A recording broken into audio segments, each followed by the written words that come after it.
वो शहरे मोहब्बत जहाँ मुस्तफा है। जब बताना ये चाहता हूँ, नन्हे शायर हिंदुस्तान के अंदर दर्जनों पैदा हुए मेरी निजामत में, लेकिन फिर 4 दिन की चांदनी होती है, फिर अंधेरी रात हो जाती है। 4 दिन के लिए दमक चमक सारी चीज ताम झाम तसन्नो बनावट रियाकारी सारी चीजें नजर आ जाती है।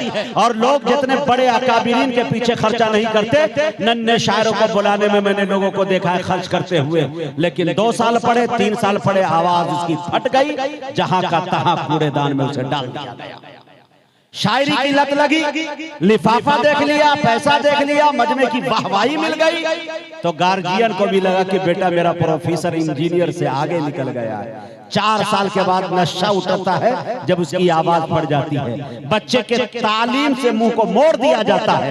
मैं दर्जनों उंगली पे नामे गिना सकता हूं, लेकिन मेरे दोस्तों उसमें से कुछ लोग हैं जिनमें से एक नाम मैं मौलाना जाबिर शमसी को मुबारकबादी देता हूं कि मौलाना जाबिर साहब ने बाहर के प्रोग्राम पर पाबंदी लगाई और अपने बेटे को इस काबिल बनाने की कोशिश वो कर रहे हैं कि इनका बेटा माशाल्लाह 15 पारे का हाफिज हो चुका है।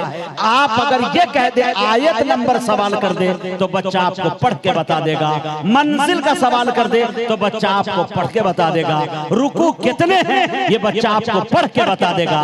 यानी उसके हाफजे को अच्छी तरह से जो इस्तेमाल किया। और यही वजह है कि बच्चा जब खड़ा हुआ पहली बार पढ़ने के लिए, तो मैं ये देख रहा था कि शायद हमजा गाजी की भी आवाज लड़खड़ा गई है या फट गई है। कसम खुदा की जो आवाज के अंदर कशिश आज से बहुत पहले अपनी शादी के अंदर देखा था, अब मैं कानूनी तौर पे शरई कानूनी तौर पे 2 अदद बच्चे का बाप बन गया। उसके बाद भी इस बच्चे की आवाज में वही खनक। वजह पूछे, बच्चा अल्लाह ताला ने कैपेसिटी जिसको दी है उतने ही चीखेगा।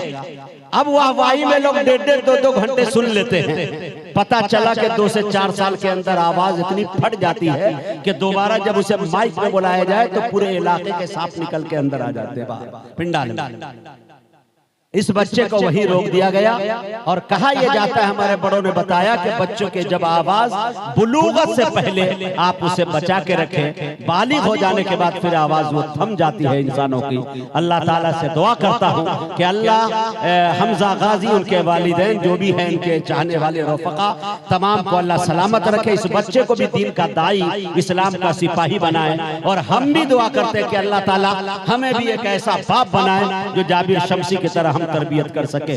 मैं इनके घर पे ठहरता था कटक के अंदर, 5-7 साल पहले का वाकया बता रहा हूँ। बहुत छोटा 5 साल का बच्चा, ये गाजी खेल रहा है, हमजा गाजी।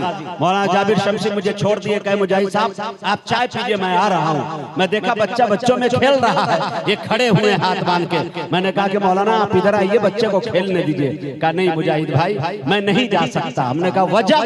कहा इसलिए नहीं जा सकता, बच्चा खेलने की इजाजत है, कहीं दूसरा बच्चा गाली न सिखा दे, इसलिए मैं चाहता हूं कि तरबियत में कहीं इधर से कहीं ये ना हो जाए।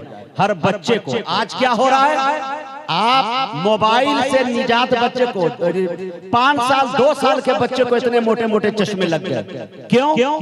अब बाप खुद मोबाइल देख रहा है, बेटा पीठ पे सवार होकर देख रहा है, ऊपर से सवाल कर रहा है, हबीबी साहब 1.5 घंटा तक हम जगह रहेंगे ना, हमारी बिटिया पीठे पे रहती है। हाँ माशाल्लाह मोबाइल में लगा।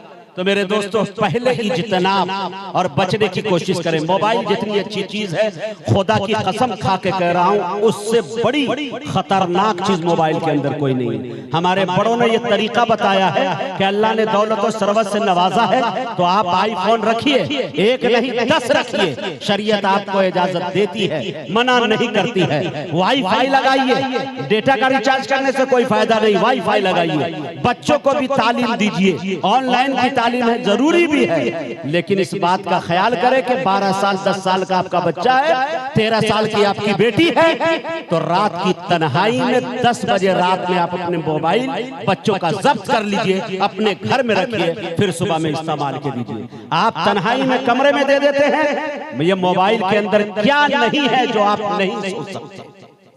अगर ये मैं सच कह रहा हूं तो आप जरूर तस्लीम इस बात को कर रहे हैं। लेकिन मेरे दोस्तों, ये तमीज़ी गुफ्तगू 2-4-10 मिनट मैंने इसलिए लिया कि महफिल को मुझे जोड़ना था। और मेरे दोस्तों, मैं सिर्फ एक शेर पढ़ूंगा और हमजा गाजी को आपके हवाले करना चाहता हूं। आप कितनी मोहब्बतों से नवाजते हैं। मेरी भी ये आरज़ू है कि ये बच्चा अच्छा हाफिज कुरान बने, अच्छा कारी कुरान बने, आलिम दीन बने इंशाअल्लाह, जिससे उम्मत का भी फायदा हो। कि हवा के दोष पे रहने दो कि ये जलना सीख जाएगा। हवा के दोष पे रहने दो कि जलना सीख जाएगा। कि बच्चा लड़खड़ाएगा तो चलना सीख जाएगा।